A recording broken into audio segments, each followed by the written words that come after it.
कांग्रेस वालों शायद तुम लोग ये समझ नहीं पा रहे हो, ईवीएम्स हैक नहीं करते हैं प्रधानमंत्री लोगों के दिलों को हैक करते हैं।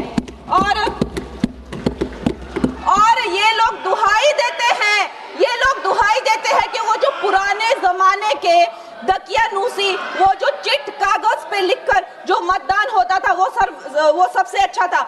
ये लोग भूल गए वो दिन, आप लोग भूल गए वो दिन।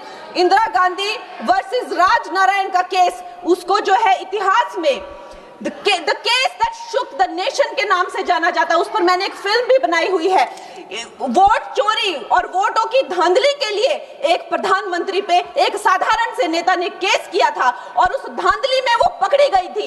हर उनका जो आरोप है उसमें सच सिद्ध किया गया था और रातों रात उनको कुर्सी छोड़ने के लिए कहा गया था और रातों रात जो है उनको ये आदेश दिया गया था कि आगे इतने सालों तक आप कभी जो है वो चुनाव लड़ नहीं सकते। ये धांधलियां इन्होंने करी हुई हैं और ये जो है उस टाइम के बैलेट बॉक्सों को उठाकर ले जाते थे ये लोग और आज कहते हैं कि इनको ईवीएम्स जो है वो हैक हो जाते हैं। अध्यक्ष महोदय जी, मैं इनको याद दिलाना चाहती हूँ, प्रियंका गांधी जी कहती हैं कि छोड़ो पुरानी बातें, हम पुरानी बातें नहीं करेंगे, हम पुराने लोगों के बारे में नहीं बोलेंगे। तो मैं ये जानना चाहती हूँ कि आपकी जो माता जी हैं वो तो आपकी अध्यक्ष है और इस वक्त की वो अध्यक्ष है। उनकी जो है आप देखिए, जब उनकी नागरिकता नहीं थी, जब उनके पास 1983 में नागरिकता आई, उसके कितने साल पहले से वो वोट देती आ रही हैं।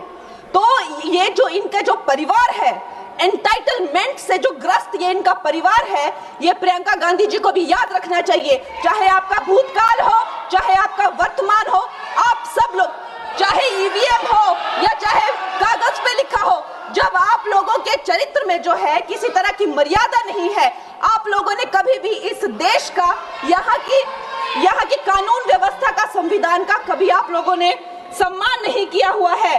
और अध्यक्ष महोदय जी, बिहार में जैसे ही एसआईआर लागू हुआ, हमारी सरकार ने जो है कम से कम 60 लाख से ज्यादा अवैध, अब ये जो सारे अमाननीय वोट कार्ड है, ये सिर्फ घुसपैठियों के नहीं है।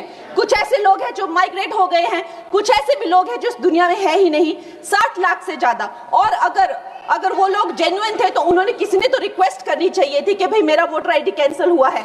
उसके उपरांत जो है 21 नए वोटर आईडी जो है उन्होंने दिए हैं और इस तरह का एक माहौल बना बिहार में कि आज तक की सबसे ज्यादा वोटिंग जो है 67% वोटिंग हुई। नागरिकों में ये उत्साह जगा कि जो है इस तरह की जो क्लेंजिंग प्रोसेस है वो होना चाहिए। मैं एक देशभक्त होने के नाते अध्यक्ष महोदय जी, मैं ये प्रपोज करना चाहती हूँ कि हमारे देश में जो है हमेशा महीने 2 महीने बाद हमारे जो शीर्ष नेतृत्व हो गए, सारे अधिकारी हो गए, हमारे जितने भी रिसोर्सेज हैं, हम लोग उनको हर महीने 2 महीने में इलेक्शंस में जो है पुश कर देते हैं। इससे हमारे देश का बहुत ही भारी नुकसान होता है।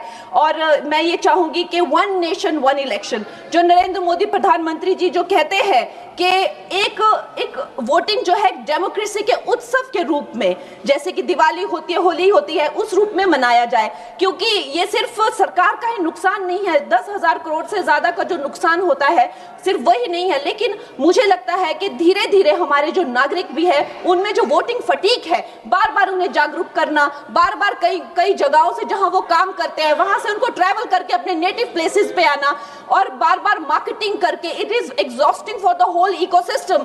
तो मैं ये प्रपोज करना चाहती हूँ कि 1 नेशन 1 इलेक्शन को लाया जाए और ये जो भी हमें जिस तरह की जो असुविधा होती है हर महीने 2 महीने में इलेक्शंस की, उससे जो है हम बच सकते हैं। जय हिंद।